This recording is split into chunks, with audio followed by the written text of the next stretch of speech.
اس واسطے جو روزمرہ کی زندگی ہے اس میں آپ کو گاما 1 ہی دکھائی دے گا. یہاں ہم نے ایک انتہائی حیران کن اور اہم نتیجہ اخذ کیا ہے، وہ یہ کہ تمام وہ گھڑیاں جو تیزی سے حرکت کرتی ہیں ہمیں یا مجھے سست چلتی ہوئی دکھائی دیں گی. تو میرے مطابق آپ کی گھڑی سست چل رہی ہے، اور یاد رہے کہ آپ اس گاڑی میں سفر کر رہے ہیں جو تیزی سے اس طرف جا رہی ہے. اب سوال یہ اٹھتا ہے کہ کیا آپ مجھ پہ یہی اعتراض نہیں کر سکتے؟ کیا آپ یہ نہیں کہہ سکتے کہ میری گھڑی اصل میں سست چل رہی ہے؟ کیونکہ تمام انرشیل فریمز کی تو برابر کی حیثیت ہوتی ہے. اور ہاں، یہ بات بالکل درست ہے، آپ مجھ پہ یہ بجا طور پہ اعتراض کر سکتے کہ میری گھڑی سست چل رہی ہے. تو پھر یہ کیا بات ہوئی؟ میں کہہ رہا ہوں کہ آپ کی گھڑی سست چل رہی ہے، آپ کہہ رہے ہیں کہ میری گھڑی سست چل رہی ہے، تو کیا کوئی اس میں تضاد تو نہیں ہے؟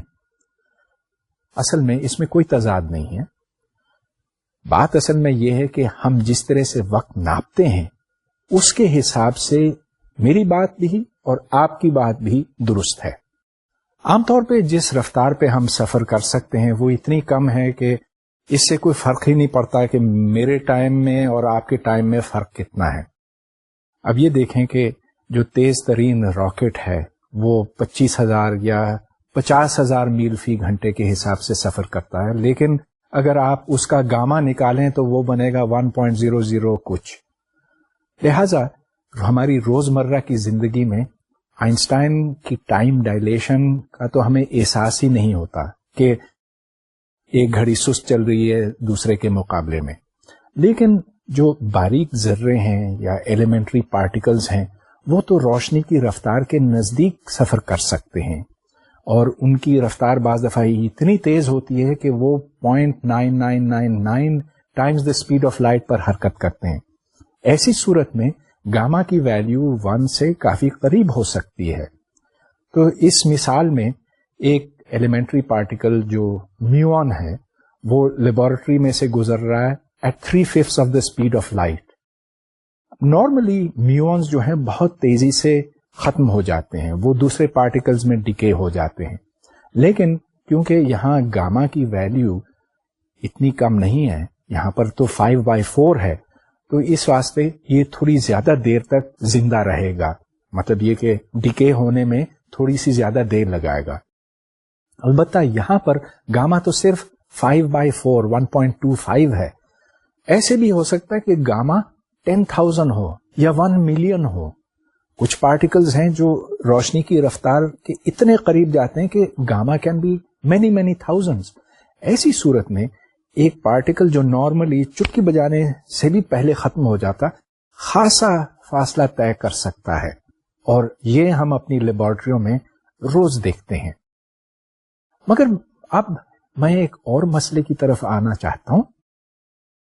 یہ ایک اعتراض ہے جو آئنسٹائن کی تھیوری آف ریلیٹیوٹی پہ کیا گیا تھا اور جو ٹوین پیراڈاکس کہلاتا ہے، اور یہ بڑی ایک دلچسپ بات ہے، تو میرا خیال ہے اس کو تفصیل سے سمجھنے کی ضرورت ہے. 2 جوڑوے بھائی ہیں، ایک کو آپ اے کہیں دوسرے کو بی. ظاہر ہے کہ دونوں ایک ہی وقت پہ پیدا ہوئے، ایک ہی جگہ پہ. ایک بھائی زمین پر رہتا ہے، جبکہ ایک باہر سے آنے والی مخلوق دوسرے بھائی کو مجبور کرتی ہے کہ وہ ان کے ساتھ سفر پر جائے، اور کئی سالوں تک وہ بھائی سفر کرتا ہے خلا کی وسعتوں میں، اور یہ سفر روشنی کی رفتار کے اوپر ہوتا ہے یا اس سے بہت قریب ہوتا ہے، اور کئی سال گزرنے کے بعد پھر یہ لوٹتا ہے زمین کی طرف. جب یہ واپس آتا ہے تو وہ کیا دیکھتا کہ اس کا بھائی جوان ہے یا بوڑھا ہے؟ آپ دیکھتے ہیں کہ وہ بھائی بوڑھا ہو چکا ہے جبکہ سفر کرنے والا بھائی جوان ہے.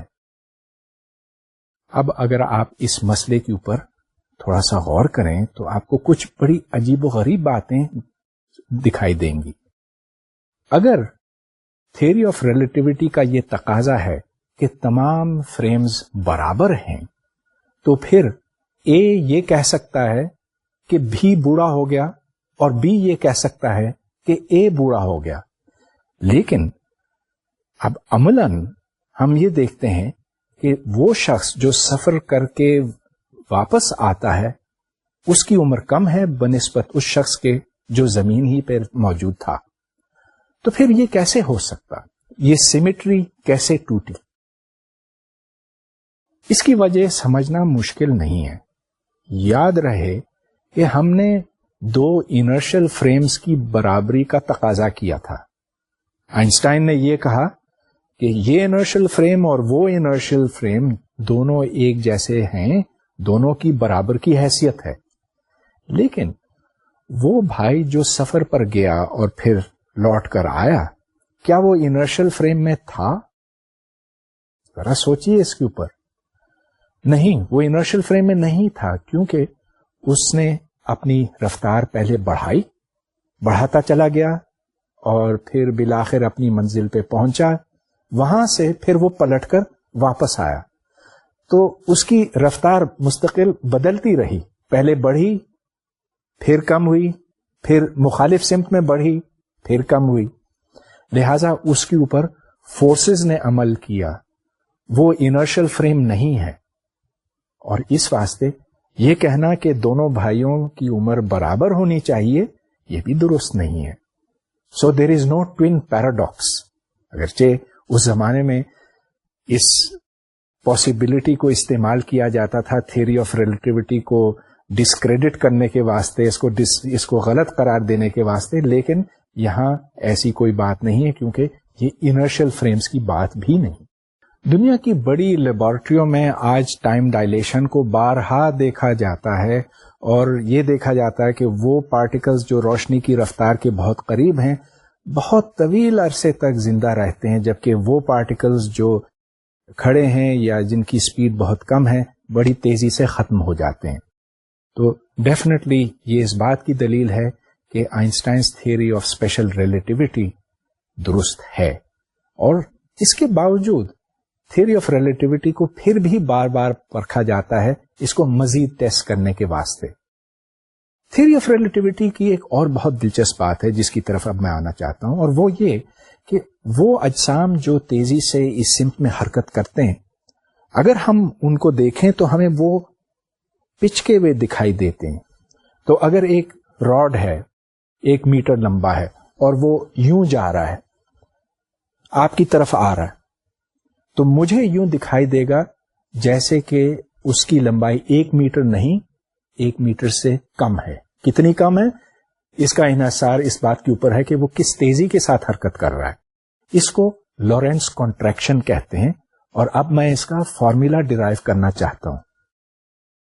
تو فرض کیجئے کہ میں زمین پر کھڑا ہوں اور آپ ٹرین میں سفر کر رہے ہیں بہت تیزی کے ساتھ، اور آپ کے پاس ایک ٹارچ ہے. آپ گاڑی کے ایک سرے پہ کھڑے ہیں اور دوسرے سرے کے اوپر ایک آئینہ ہے. آپ نے ٹارچ کو آئینے کی طرف رکھا اور روشنی کی ایک کرن نکلی. کتنا وقت لگا اس روشنی کو جانے اور آنے میں آپ کے مطابق؟ اس کا جواب ہے 2 into delta X prime divided by C. Delta X prime وہ لمبائی ہے جو آپ ناپتے ہیں آپ کے فریم آف ریفرنس میں، یعنی کہ یہ اس گاڑی کی یا اس کیریج کی لمبائی ہے، اور یہاں پر 2 سے میں نے ملٹیپلائی کیا اس واسطے کہ روشنی کو جانا اور آنا ہے. اب میرے مطابق یہ لینتھ ڈیلٹا ایکس ہے، اور delta X is the length of the car according to the ground observer. میرے حساب سے جب روشنی آپ کے ٹارچ سے نکلتی ہے اور آئینے کی طرف جاتی ہے تو آئینہ دور ہوتا جاتا ہے کیونکہ آپ حرکت کر رہے ہیں. میرے حساب سے اس واسطے روشنی کو زیادہ وقت لگتا ہے ادھر تک پہنچنے کے واسطے بنسبت اس وقت کے جب یہ واپس آتی ہے. تو روشنی جب واپس آتی ہے اس وقت تک آپ آگے جا چکے ہیں. اب چلیے اس کا حساب لگاتے ہیں کہ ڈیلٹا T1 اور ڈیلٹا T2 کیا ہیں. تو ڈیلٹا T1 میں delta X plus V delta T1 divided by C آتا. وی ڈیلٹا T1 اس واسطے کہ ڈیلٹا T1 کے دوران یہ آئینہ V انٹو ڈیلٹا T1 فاصلہ طے کر چکا ہے آگے کی طرف. اب جب روشنی واپس کی طرف آتی ہے تو